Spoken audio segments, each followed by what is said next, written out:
Hey friends, my name's Lisa, and in this video, I'm going to show you how I built this slab roller cart. One of the first things that I really wanted to figure out a solution for was my slab roller. I don't do a ton of hand building, but it's still an important fixture in the studio, and it's heavy and it's bulky and it's kind of cumbersome. I really wanted it to be somewhere that was accessible, but also not in the way. Something also really important to me about this project was that I needed more storage. So I've been unpacking this space and realizing that I don't have a lot of space and stuff to just store pottery tools. I begin every build in an application called SketchUp where I 3D model what I'm going to be making. From there, I can collect all the materials and create all the cuts that I need to start laying out my work.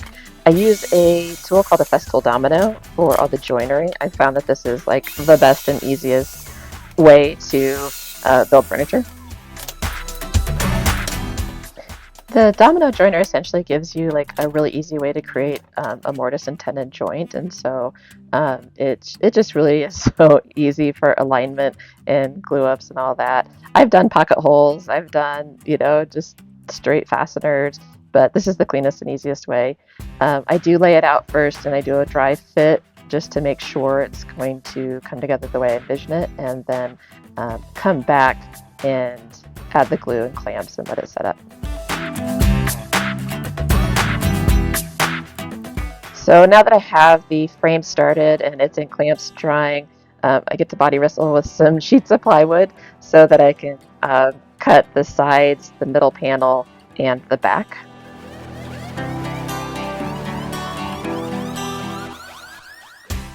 Being on my own a lot when I'm building, you do have to come up with some creative ways to do this, but this is what works for me.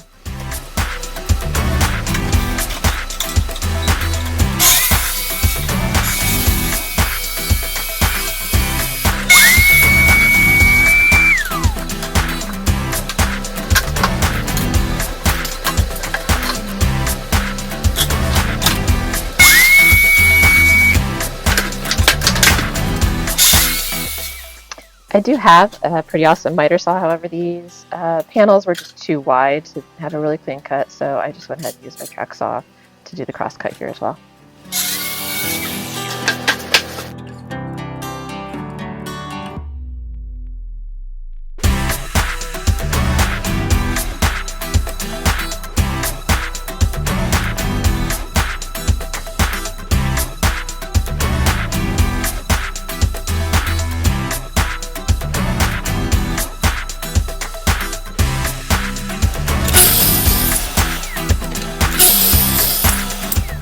Did a little quick math there to figure out the length I needed for the stretchers. This is going to go across the top and across the bottom.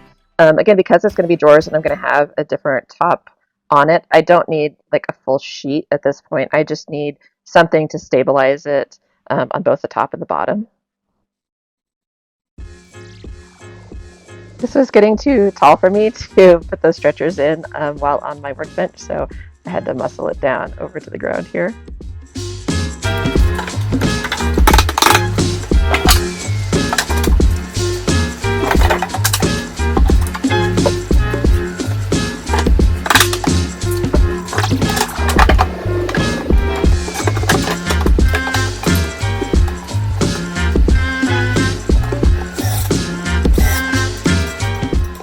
And I'm using pocket holes just to secure these in place because again, nobody's going to see those pocket holes after it's all said and done. I do clamp the board down really hard because whenever I'm installing pocket holes or screwing in pocket holes, that the wood seems to shift on its own, so you got to clamp it really well.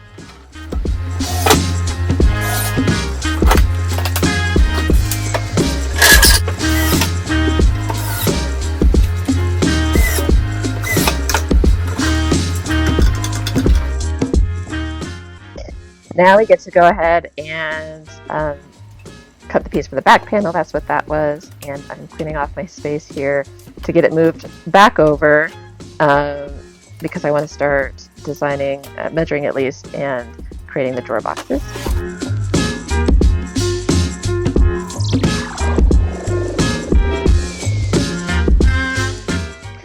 Before I actually measure and create the drawer boxes, though, I do install the drawer slides, because then I can take kind of an exact measurement from the drawer slides. Because this piece essentially has a face frame on it, that means that the drawer slides aren't going to sit flush with the face frame, so I have to build them out a little bit. So I'm putting in these little strips of plywood just so that I can secure the drawer slides to those, and they'll be flush with the front of the face frame.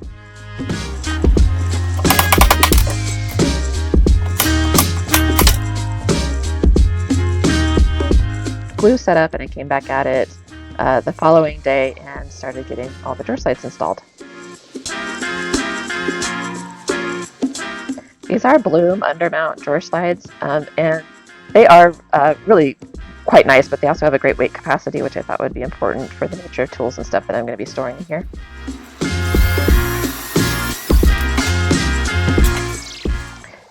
Another important feature to me is that all of the pottery furniture that I build is going to be on wheels so that I can easily wheel it around and clean the floor underneath it.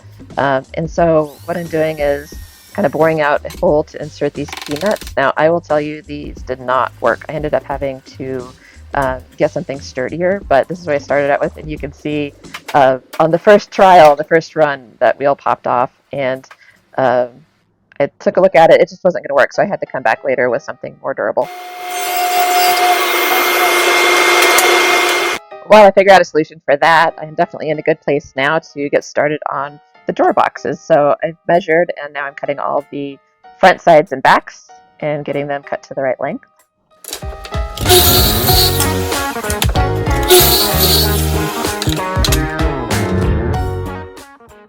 And then just giving everything a quick sand before getting them all glued up. So this is pretty standard drawer box, nothing super fancy.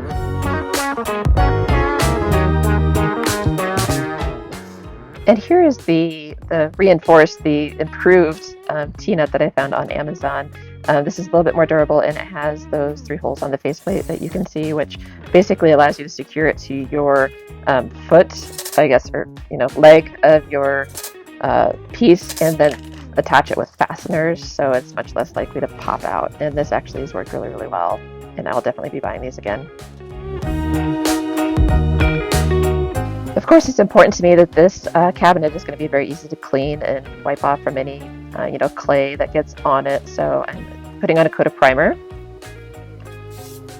And to get a really good smooth finish, I do go and sand every piece of it after I have the primer on, and then before I go ahead and apply the cabinet paint.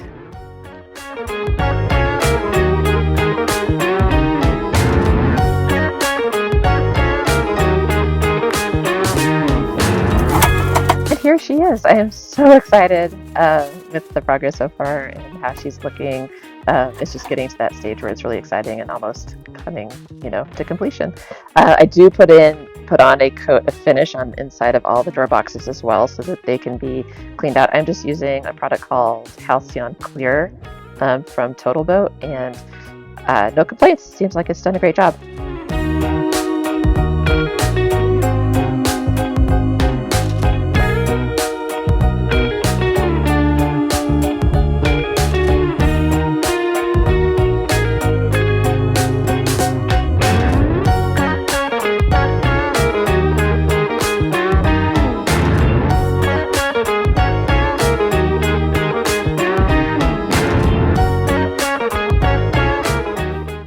For the top, I just cut a sheet of MDF to the exact size of the total, I guess, width and depth, or width and length, or depth and length of the cabinet. However, I wanted to beef up the edge a bit more just to make it a little bit more durable.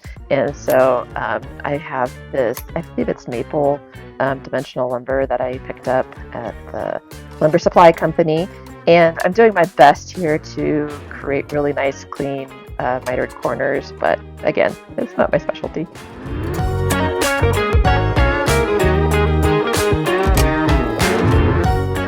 It's not that I'm unhappy with how my mitered corners come out. I actually think they come out pretty good, but I just end up doing a lot of back and forth measuring and checking and inching up on it to get them nice and tight, and it just takes me forever.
I'm pretty happy with this after I clean up some of that glue squeeze out. I am not super happy with this, where a brad nail came through, but it's not too bad because I am going to put a piece of white laminate on top of this, and so after snipping that back, kind of pounding it in and sanding it down, nobody will ever know it was there.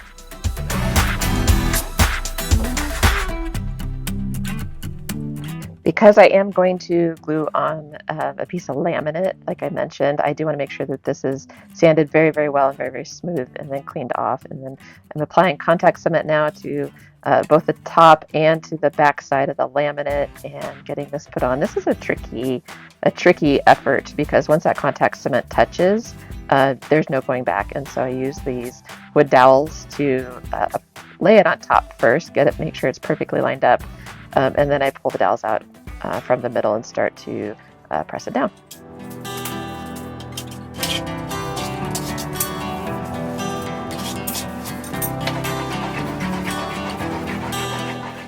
Once it's on, you use this roller thingy and you roll it and roll it and roll it. And then once you think you don't need to roll it anymore, you roll it a little bit more. I don't know. Maybe it's overkill, but I really, really, really make sure that it is got a lot of pressure and no bubbles and all that. So if your arms aren't burning when you're done with this, I don't think you did it right.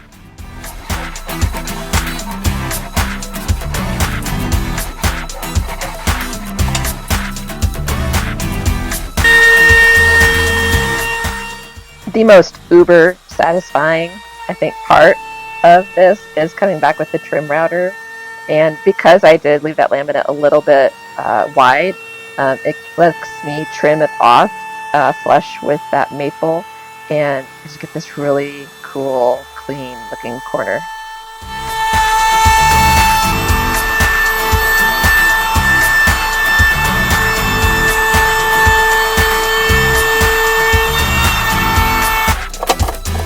Very impatient at this point to bring it down and put it into the studio and get the slab roller up on it to see how it's going to work. Make sure it's the right size.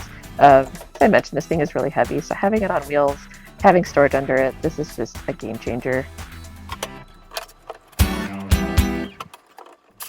I took off all the drawer slides just so I could paint it, so I'm putting those all back on now. It also, carrying them down separately, made it a lot lighter for me to do by myself.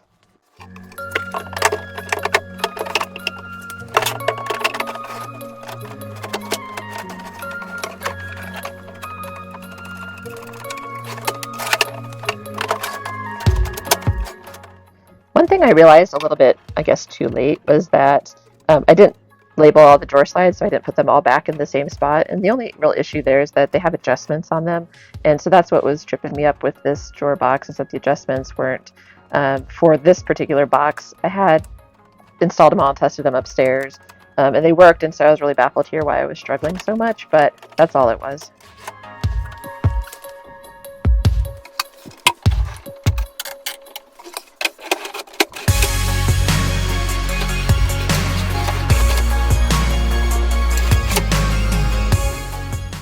Now that I have them all in, I'm just measuring for the drawer fronts, and I want to get kind of a decent spacing in between and on each side, so I'm measuring out for that.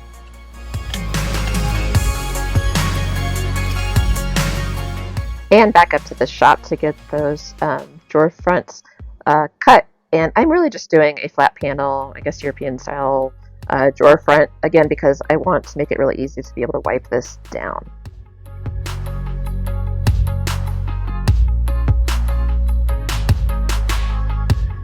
Of course, everything gets a quick sanding, and then on all four of these I do edge band all four sides, and this is just to have it look really kind of clean and nice.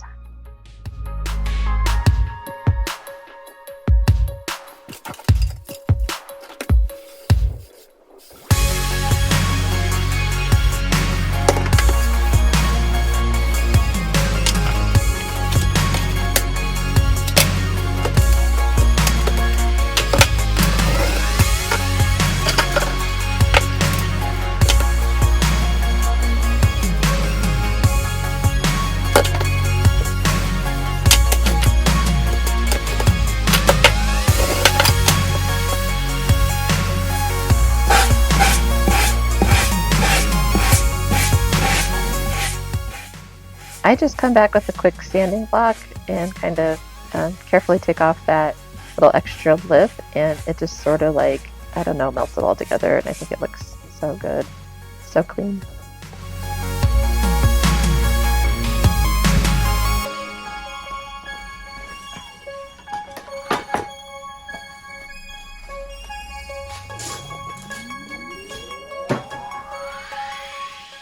So I brought them all back downstairs, and I'm not sure why I did this, but I did install them before I painted them, and I think looking back on them, I should have just kept them up in the garage and primed and painted them first. But I think I was just like excited to make sure that they're gonna fit and they're the right size. I guess that's why I didn't. I wanted to make sure that once I put them on that they didn't need to be trimmed or adjusted or anything, but they didn't. So I'm using these clamps that are from Rockler to help kind of hold it to the drawer box before I secure it, and I just use some fasteners. Once I get it lined up and where I want it, I can then pull out the drawer, which is cool, and then just screw in some fasteners from the back.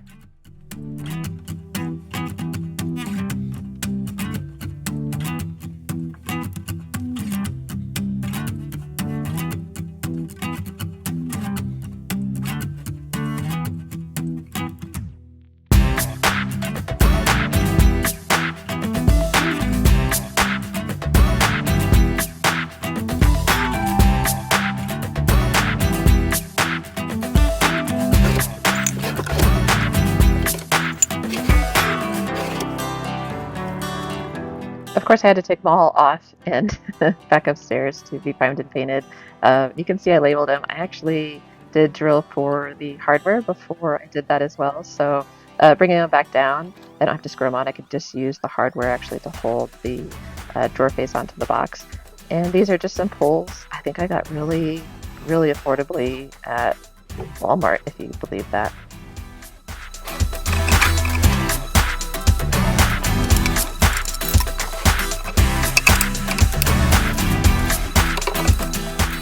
I, of course, couldn't wait once I had storage in my shop to start putting stuff in it. So you can see I've already loaded up some pottery tools in this drawer.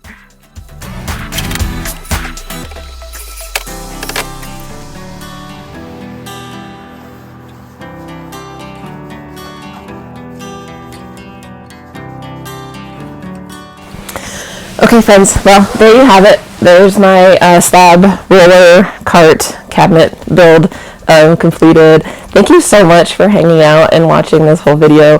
I hope you found it interesting. I'm really excited to set up the rest of the space, do more projects. I have a wedging table I want to build. I have a sink that I need to build and set up. I want to figure out some more storage and better ways to store kiln shelves and all that stuff. And it's just going to be a fun process getting this set up. So anyway, thank you for being here. It means a lot to me that you watched this. So yeah, thanks.